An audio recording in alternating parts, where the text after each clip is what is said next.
All right. So first and foremost, a very good evening to our President Jerry Singo, fellow Rotarians, esteemed guests, and of course, for the kind invitation, President Marion, and also Rotarian D. Thank you for having me this evening. So yeah, based on the conversation that we have with PP Millable just now, indeed, at first, I'm still thinking which topic would be a good topic for tonight. And thanks to Rotarian Marion, I finally decided on mental health. So I'm Hugo Tan, I'm from Rotary District 3300 Malaysia. Good to hear a couple of you have actually been to Malaysia and to Kuala Lumpur and Putrajaya as well. So the topic for tonight would be actually mental health in Southeast Asia. But the scope that we want to discuss tonight is what kind of challenges that we have in promoting mental health in Southeast Asia. And why is it such a difficult topic? Or should we say a topic that not many people want to tackle, or a topic that many people tackle in terms of just posting some motivational quotes on Facebook? Why not more? So we would like to talk about and discuss a little bit of an overview of what is mental health. And as what President Jerry has been mentioning, and it has been a tough time, of course, definitely very challenging times during this pandemic. But if there is a silver lining from this pandemic, it would be that suddenly mental health is at the forefront again. People are highlighting this. So let us begin. So is everyone ready? Let's see how many people we have here. We have 12, 13 people. Okay, let's do it. So as PP Millable has inquired which industry I'm in, I'm actually in the training industry, specifically in the corporate training in terms of people skills, team building, visioneering for their teams and companies. And a lot of times, people usually think they have some sort of relationship problem or leadership problem, you know, or how to deal with their team kind of problem. They also believe that they have some sort of learning problem, especially during these times where people need to adapt and transition very quickly. If anything, you know, even I, you know, just subscribe to a Zoom Pro account, you know, upgrading all these equipments. Everything happens within the span of 6 months. And some business models are totally obsolete. Hotels here in Malaysia, right here in the heart of Bukit Bintang, where all the shopping malls, all the high-rise buildings are, many hotels are still closed as of today. You know, and there is this one hotel that I went there for collection, and the whole hotel, there is only one guy in the lobby, you know, taking on calls. So this is the situation that we are facing, and people have to adapt very, very quick. A lot of people also, you know, during trainings, they believe they have a career problem, they have a learning problem, they have a financial problem. While all these kind of problems are very legit problems, I believe that if you are reading this, if you are seeing this, every one of us have problems, right? And the thing is that we look at all these problems in terms of a very surface problem. We believe that most of the time it's a problem of strategy or it's a problem of luck. But here's the truth. If you have ever seen on Facebook, right, there is this artwork, right, or graphic, or sometimes even meme, right, like what people think they are versus what they really are kind of thing. So this is what people think they have. People think they have relationship, learning, career, financial problems, and they believe it is either strategy, or is it that they do not know certain knowledge? Is it that the luck is not on their side? But if we look a bit deeper in all these topics, in all these 4 areas, what people really, really have is they have a people problem. And just like what we have been talking with PP Millable just now, you know, at the end of the day, whether it is sales, marketing, or leadership issue, at the end of the day, it's a people issue. And that's where we come in, right, with the best practices not just from me, but also from other coaches, help them design solutions. And a lot of people, they have an emotional problem as well. You know, hello, good to see you here. Yes, okay.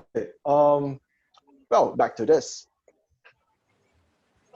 If you have ever heard of this, right? People do not leave teams. People do not leave companies. People leave people. And why do people leave people? Because a lot of times, if we just think about this, right? We have no idea how to process our emotions. You know, and we will come back to this, you know, later on in our presentation. We might even have a spiritual problem. And lastly, believe it or not, a lot of people have mental problems. It's a matter of they are not being diagnosed. And in certain countries, or should I say, according to the World Health Organization, out of 4 people or 5 people that we meet, at least one person is suffering from some sort of mental illness. And if we just look around here, right now we have 12, 13 people watching this live on Zoom. Can we tell who among us is suffering from some form of mental illness? Because according to the stats, in every 4 to 5 people, there is one person that is currently having a mental illness, that is suffering from it. It means that every day when we go to transit, when we are shopping, when we are watching TV, when we hang out with our friends, people on our left or right could be someone that is having some form of mental illness. It's just a matter of whether they know it, they admit it, or do they get diagnosed. People would rather hear that they have some sort of, I don't know the latest strategy, I don't know these people, you know, luck and things like that. Well, fairly legit, but most of the times, what they have is an inability to deal with people. They have no idea how to socialize, they have no idea how to build rapport, they don't know how to process their anger, their anxiety, their worry. And this leads to a host of other problems. Let's just proceed. So what can we learn? You know, in fact, like 2 weeks ago, we have just presented a longer version of what I'm presenting right now to the District Training Assembly. I think it's for District 3780, Rotaractors. So people would naturally have this response, right? Like whole right day, mental problems. You know, my friend could have it, but not me. Why? Why is there such a stigma? Right now, currently in Malaysia, I'm actually part of the soon to be formed Commission for Mental Health, and I will be representing the youth wing. You know, the kind of discussion that we have there is not so much about what is inside the commission, what kind of content we're going to discuss. You know, one of the issues being raised is that, how about we not call the commission Mental Health Commission? Can you guess why? Because according to many people, if we put the name as mental health, the stigma is that mental equals to crazy. This is how serious is it that we don't even dare to call mental health mental health. So the issue is the stigma. Now, here's the crazy thing, right? Why do people so fear to admit that they might be having some mental challenges or emotional challenges? Why? So just think about this, right? I know that we have a very young audience over here as well. Always good to see young people. Yeah, you. Okay. So the stigma is, why is it that if we have fever or we have cough, our reaction would be, yeah, maybe I need to see the doctor or the physician.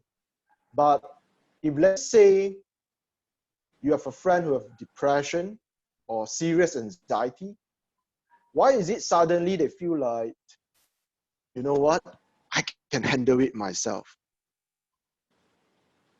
But why? Why is it that when you have fever, you feel like you need to get medication or you need to get expert consultation? But if you have serious depression or anxiety, why is it that suddenly you feel like you can heal yourself, or you can solve it yourself, or you can manage it? Why is that so? Now, let us get to the root of the problem. As we are listening to this, we are getting really curious. So we discover this. The reason why there's a stigma is because, again, right, I appreciate the conversation we have earlier. We talk about what we learn when we are in kindergarten. Well, now that we mentioned this, it just drive back to my presentation here. So yeah, I appreciate the conversation earlier. It's right from when we are young, we are being told to man up. We are being told that now you are a big girl already, big girls don't cry. We are being told that, don't give excuses, just come to work. You're not stressed because everyone else went through this, so you're not that special. Just come to work, come to school. Just think positive. That's a favorite one, right? Have you ever in the history when you see someone who's angry and you just tell them, don't be angry, and then they just stop being angry? It never happened, right? Have you ever seen someone, a friend who is always thinking negative, and then you just go to your friend, think positive? Since when in history of the world, when you tell someone to think positive, it solves their problem? It never. But this is the curious thing, right? Why do we say such a thing? Why is it that when we meet an angry person, we tell them, don't be angry? When we meet someone who's thinking negatively, we tell them, think positive. You know why we think that? We will come to the answer soon enough. So we have a new acquaintance, we tell them to calm down, or we tell people, you're crazy, stay away from us. So we grew up with such stigma surrounding mental health. And if we are young and our mind are still forming, we are developing, and we have been told by our parents, our teachers, people that we love, so many times, all these things that you are seeing right now on the slides. What do you think you will become when you become an adolescent, a youth, an adult, a parent, a leader, a boss? You will still believe all these things because you are conditioned to believe. If you cry, if you admit weakness, if you think negative, if you get angry, then you must be crazy. People would not like you. People would want to stay away from you. Even if it's not true, you are being programmed. So this is actually an artwork by one of our members, Charlene, from RCDM Scholars. So I think this one is today's. Yeah, I think this one is today's. So your mental health matters. So don't be afraid to talk about it. Let us go on. Now, we would like to talk about the gap, right? The gap in our education, right? Like what we have been mentioning just now, what we have been told and taught when we are growing up. The gap is, we learn language in school, we learn English, we learn maths, we learn science, we learn history, we learn geography. We can tell where is the United States, we can tell where is Dubai, but we have never been really taught how to process our emotions. If you don't believe this, just try to ask a friend, right? If you are angry, what do? People will say, I will try to calm down, I will try to sleep, I will try to eat, I will try to hold back. And then you just need to think about this a bit. Although all those have their place, time and place, but why does it sound like the solution to all mental or emotional problems, whether you are stressed, whether you are angry, whether you are jealous, whether your hands are shaking, why is it that everyone seems to be talking the solution is, oh, you just need to drink more water, you just need to rest a bit more, you just need to exercise, you just need to calm down? Just think about this. What coincidence would it be that the same basic solution is the solution to all our mental and emotional needs. The truth is that those advice are not exactly wrong, but they are inadequate. They are inadequate because no one has taught us that there are a lot of other technologies, best practices, systems, and methods to solve your problem. Let's go through this list. So how do I process anger? What to do when you're anxious? Has anyone teach you how to deal with it? How can I control myself? Addictions to liquor, addictions to Netflix, addictions to playing mobile games, addiction to eating, addiction to shopping, addiction to buying books that you never read. Has anyone, any teacher or elders tell you anything, any strategies on how to deal with it that does not include sleeping, calm yourself, just control yourself? Besides the basics, do they add any further value on how to solve it?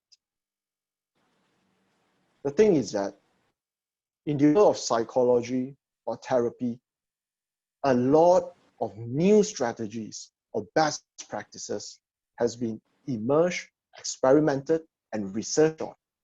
It's just that it's not being promoted enough to reach the masses. If your friend is suicidal, what are the first questions you need to ask?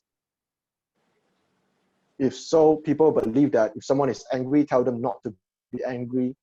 So if someone is trying to take their own life, so do we just tell them, maybe you should not take your own life? Is that the best advice that you can give? How to help a friend who is depressed? How do we overcome grief of losing someone?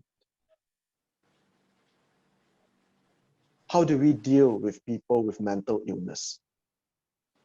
Are they fit to work? Are they fit to start a family? Are they fit to be a teacher? They are not being educated. Truth be told, many of these questions, many people, even in our audience, in our training, those who come for workshops, it doesn't matter whether someone is 20, 40, or 50. Some people live their whole life without finding the answers to the questions listed here. Welcome, Kenji.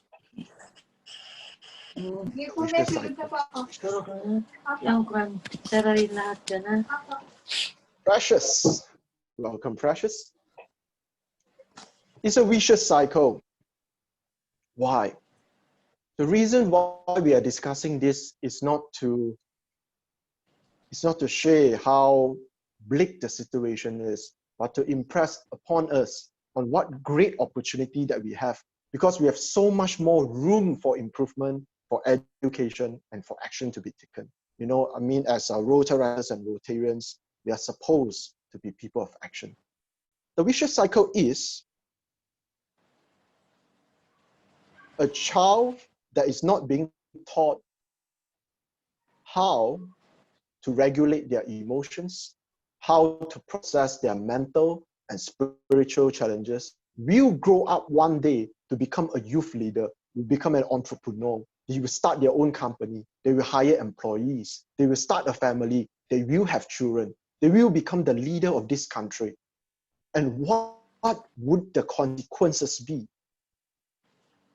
And that's the reason why so many people complain they have bad bosses. You know, my boss has temper and things like that. So why do we have so many bad leaders? Why do people in high position of power still fall to temptations of certain everyday addictions? Why is it so? Because they have never learned it when they are young. And in our society, we try to hide it instead of solve it. So let us proceed.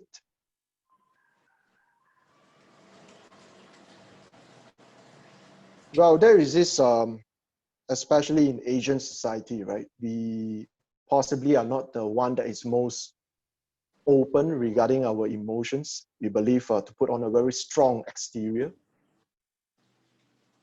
But sometimes those who are the strongest, those who smile the brightest, those we see as they are the social butterfly, the light of the room, sometimes surprisingly, they are the ones suffering from the worst of mental and emotional challenges. So I asked this like 2 weeks ago, assuming that you receive a call 3 a.m. Just imagine this, right? You are sleeping and then it's like 3 a.m. in the morning and then you receive a call. And then your friend says that, you know what, my boyfriend, my husband, my wife, my girlfriend, just broke up with me. I don't think I want to live anymore. And I just told my parents. My parents say, you know what, I already told you about it. You deserve it. What would you say to your friend 3 a.m. during this call? And it's very enlightening because when we ask our audiences this way, from the feedback we receive, we realize that people have no idea how to respond. They have no idea how to respond. Some would try to give a lot of advices, but we also put in mind that sometimes people in trouble are not looking for people to lecture them. People are looking for a listening ear. Sometimes you should also take notice to check whether our friend is under any alcohol or drug influence that might make the matter worse. Do we know what is the hotline to call if our friend is suicidal? So here's the thing. Number one, we do not know what response. Number two, now, this is another aspect of mental health that is often overlooked. People thought mental health solution is basically just you and me, right? Actually not. So just imagine that this person that we are looking at on our screen, let's say she take her own life, right? She take her own life, unfortunately. However, she survived. Okay, so here's a scenario. She tried to take her own life by taking a lot of pills, but she survived. Is that a good thing? Of course, right? I mean, she survived. But it can be a bad thing. This is what will happen.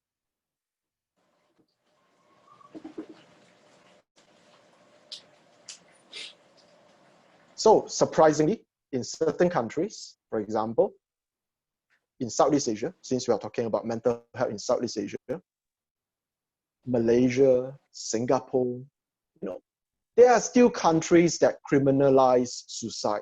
Meaning, if you try to kill yourself and you don't die, you'll be jailed and you'll be fined. And not too far from where I'm living, about, is it 1 or 2 months ago, there is a guy that tried to take his own life, right? Tried to jump the building, but he didn't succeed. So what happens to him is that the authorities decide to fine him like, is it 3,000 to 5,000 ringgit? And he's going to spend some time in jail for trying to take his own life. And as you and me know, during the current pandemic, a lot of people are out of jobs and are under huge stress. No one suddenly try to take their own life. No one would do that, in normal times. So obviously he's desperate. But to punish a desperate person, that's all. That's all. But in year 2020, we realized that Singapore just ended the criminalization of suicide, possibly earlier this year. Malaysia yet to do it. India did it, I think possibly 10, 20 years ago. UK did it way longer because we follow the same penal code. And no one has looked into the mental health section of it. So the thing is that the worst part about having a mental illness is people expect you to behave as if you don't. Right? This is actually a quote from a movie. It's from Joker, actually. A lot of people are ill. To put it simply, is possibly everyone that we meet has some form of challenges that we know nothing about, but we are forced to put on masks to behave as if we don't. So we are coming towards the end. The end is that the solution to mental health is everyone's responsibility. Is you and me, if you are in the academe, if you are a teacher and educator, you have the role, the opportunity to highlight, to push this agenda. If you are a lawmaker, you could definitely push for the reform of the mental health laws, just like in Philippines, I believe it's quite recently as well.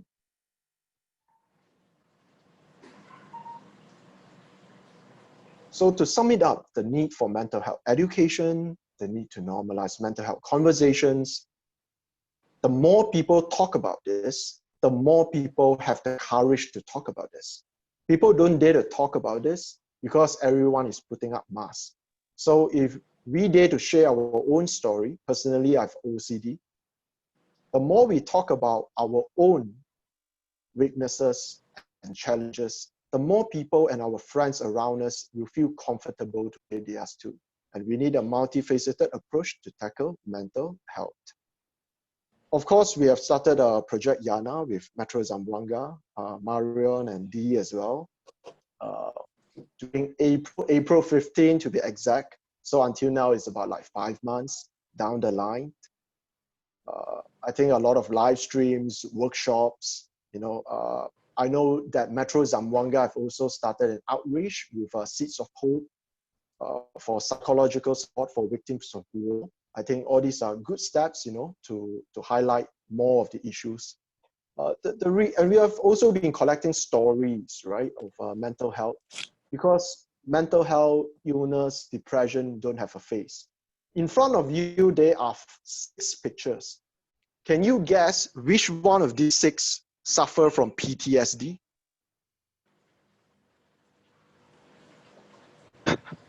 Marion is pointing. Out of these 6, one of them suffer from PTSD. Okay, how about out of these 6, one of them recently tried to take her own life? Who would it be?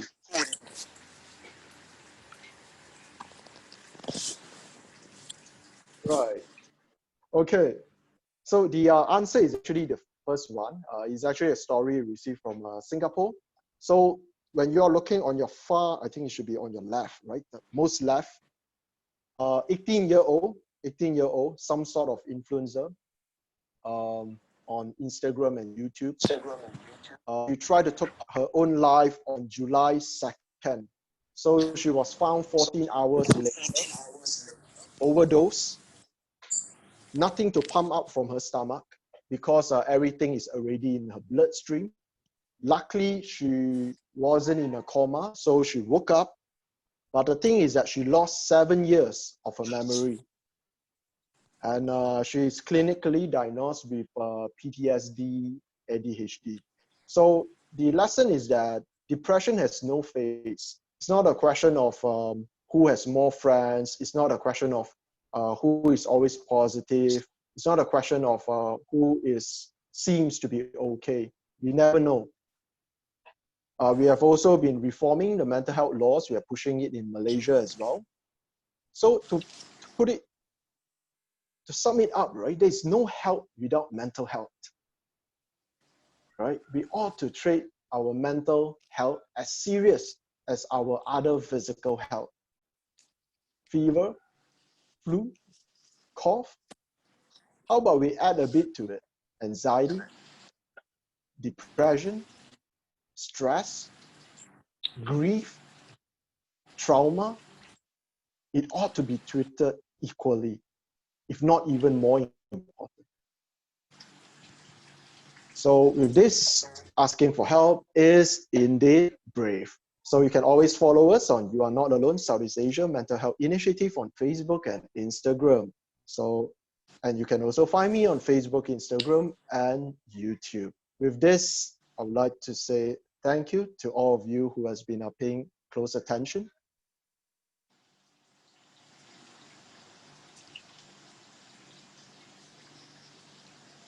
All right, that's all for the presentation. Thank you everyone. Hopefully we can make some difference together with Metro Zamboanga this coming year. Thank you for that overwhelming talk about mental health, Terence. So now the floor is open for questions for Mr. Terence. You can now unmute yourselves.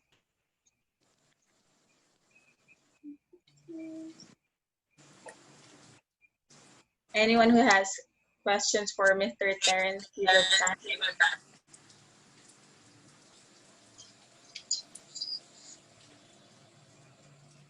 Oh yeah, by the way, good to see you here, Rotarian Lydia. Yeah, I mean, Lydia has been with us since the beginning of the Let me just put a little trigger so that others can follow. Okay, so thank you very much for your very beautiful and substantive sharing. I think this conversation really will help a lot of us. And I was just very, I mean, this slide caught my attention because it says here, the worst part about having a mental illness is people expect you to behave as if you don't, right? Well, to me, that slide means much because I really see that this is really occurring a large number of times. And in fact, even we speak of COVID, we term a lot, like we say, like we get to be asymptomatic already, right? So I'd like you to relate this slide that you just presented with our COVID state, because people now are in panic. People now are so preoccupied with saving themselves, and it disturbs us mentally, but we like to bridge, the gap. So can you just say something about how we can start behaving appropriately without really saying this is what you are expected to do, but this is what you're supposed to show? Okay, I hope I made myself clear, because there's really a disharmony. You got what I'm saying? Very true, very true. There is a disharmony and there is a dichotomy of thoughts, because you want to do this and this is what you're doing. And in this panic state, this is really very important, because if we do not bridge the gap, this is where mental illness starts. So can you give us some tips so that we shall be able, very briefly, maybe in three steps, briefly, how do you think can we bridge the gap in this kind of disharmony? Thank you for the opening the line of questioning, Doctor. I think just like what you say, during the pandemic, people are in panic. People do not know what to do. I think if anything, like what we've mentioned, it's important to have a support group. While not everyone will have access to, say, psychologists or counselors or therapists. So number one is to identify what are the national hotlines that you can get in touch with, so that you have someone to talk to when you need. Secondly, it's very important for us to look after one another. Like right here in Malaysia, although I no longer follow the COVID numbers that much already, but we have a slogan, right? The slogan is called "Kita Jaga Kita," meaning, translate, it would be like, we take care of we, like we taking care of each other. So I think in a way we should have the same spirit. If you care about your family or your friends, there should be a support group and an accountability partner, or support partner to be precise. Meaning someone that you can, if you have any issues, this is the person you can speak to. And as for example, if you're a parent or a teacher, someone who is in a position of authority, just like how Doctor has started this topic of discussion so that I can continue, the same way we can do for people under our care. If they see that the teacher, the parent is open about their own feelings, those under our care would dare to do so. People have this group mentality, this herd mentality, where if they see no one do it, I won't do it. They also have this mentality where if the boss didn't do it, I won't do it too. So we just need to keep these two mentality in mind. So the best way to spread this message is to appeal to those in authority, those that are influencers, leaders. Let them step up first. Secondly, we do our part, among ourselves. We share our feelings, whether it's on Facebook, whether it's in our WhatsApp group, First, show vulnerability, and it will attract and give other people permission to do so as well.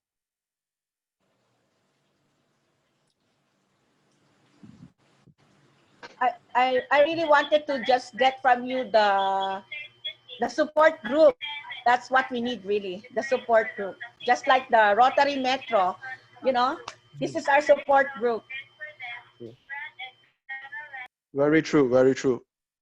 I think this year Rotary team, for whatever reason, is a very timely one. Rotary Open Opportunities. It's during these trying times that we Rotarians and Rotaract should shine even brighter. Should show that in our community that we actually play a role. We are not just an organization for good times, for peace times. We are even more important during times of pandemic, war, danger. If someone needs a friend, that's why we have a lot more fellowship, but of course a lot more online fellowship. Recently, at least from our side, we just bring in any friends that are non-Rotaractors. Like, I think yesterday, I think we just recruited another 2 more members to our club. Because people feel so lonely during these times, that if you just reach out to them, say, why don't join our fellowship? Come and make some friends, there is this quote, right, that I remember, which is, people don't care how much you know until they know how much you care. People don't care what Rotary or Rotaract is. But the moment they know that you care, they can consider caring about Rotary or Rotaract. So I guess it's a good time for us to reach out.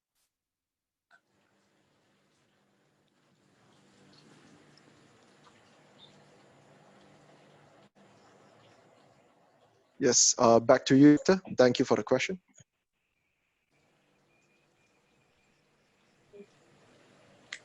Oh. Thank you, Terence. Any more questions for Mr. Terence?